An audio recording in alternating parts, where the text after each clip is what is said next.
Today, still in the game on New Central TV, I am Udoka Njoku. Let's go straight to the world of kickboxing and we talk about UFC. As former middleweight champion, Israel Adesanya suffered a stunning knockout loss in Saudi Arabia, and this is the match marking his third straight defeat in the octagon. The Nigerian-born fighter fell to France's Nassourdine Imavov in the second round of the UFC Fight Night 250's main event. While Adesanya started strong with effective leg kicks, Imavov turned the tide around in the first round before delivering a decisive right hand in the second that led to the TKO stoppage.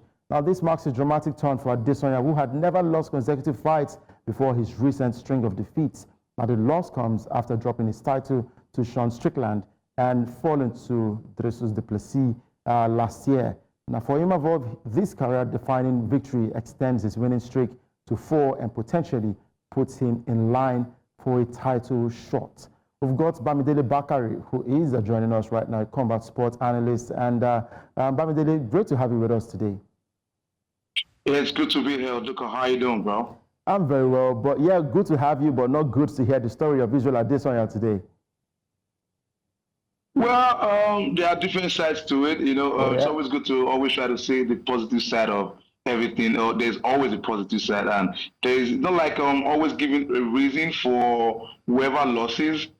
No, who's ever lost rather. But I feel I'm not trying to support Adesanya, but he himself has come out to say some things about the loss. So, and I feel, you know, everybody he has the right to say that, and it's just hear him out.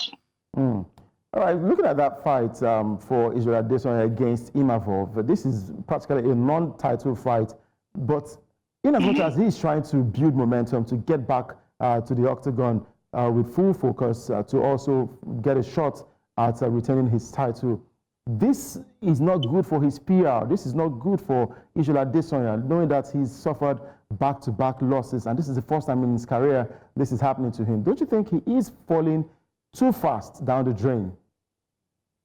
So, to be honest with you, I think Adesanya's plan was to actually hang his gloves.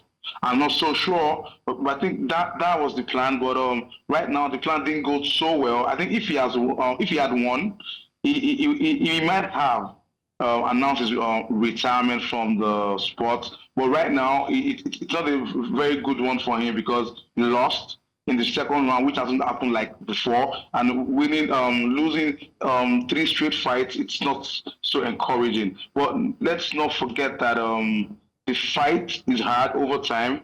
They are major fights. We can't underrule or underline a fighter like Sean Strickland or du Plessis. But Imavov right here, let's give him like a big shout out to him. You know, congratulations to him on this very amazing upset for Adesanya. But Adesanya, over time, I think he has had his fair share of the championship.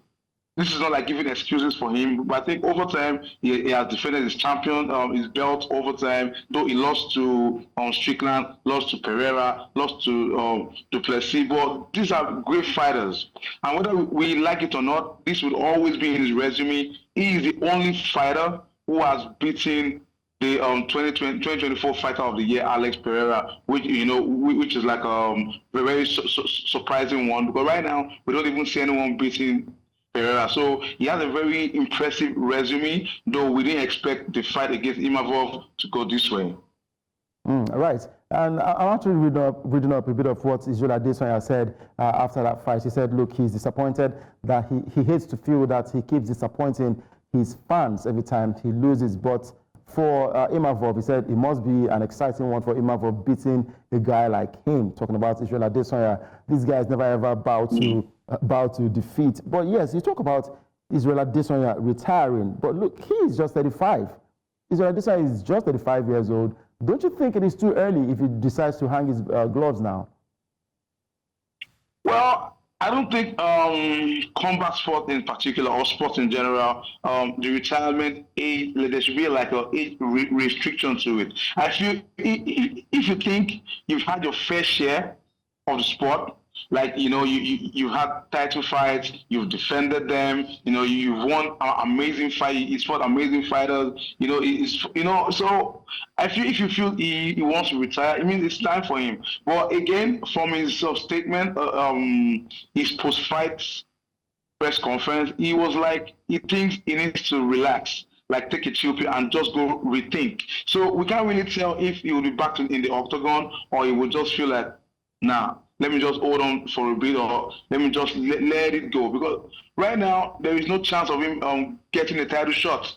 So even if there's going to be an opportunity for a fighter to face the winner of Strickland du Plessis rematch, they might consider Imavov, even though he was number 9 on the middleweight ranking, and he might not even be the next to challenge any of the champion. The champion from that fight. But obviously can't be Adesanya. They would consider Imavov first before Adesanya. So I wouldn't say it's a bad thing for him to retire, but if he feels he wants to come back into the octagon, he should make that decision. But according to him, he said he thinks he needs to hold on for a bit, relax, and think it through and to know the next decision.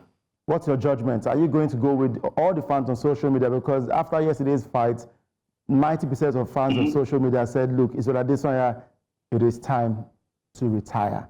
The last style bender, please, your style is outdated, please retire.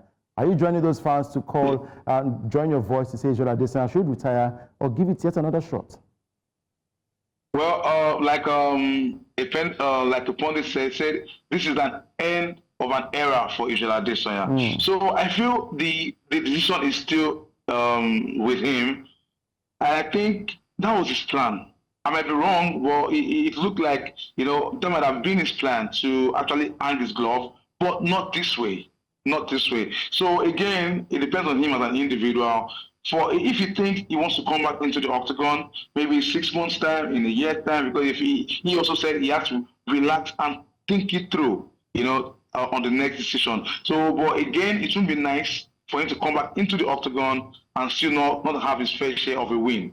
So he has to really think it through, check out whoever is going to be his next opponent, or just observe from the back seat, because hey, come on, regardless of his age or his losses or overtime, he's done a great job in the UFC. He's a very stylish fighter, amazing fighter. He's defended his title overtime. He has given a major show. It's just unfortunate that his first fight in Saudi Arabia, Riyadh, ended this way. Not even by unanimous decision. No, by knockout, TKO in round 2. That has never happened to Adesanya, not even when he fought Alex Pereira. So come on. So he might be a little bit of downtime for him. But I think since he said he has to go to his desk to think it through, to know the next decision, we should give him that opportunity. He has earned it.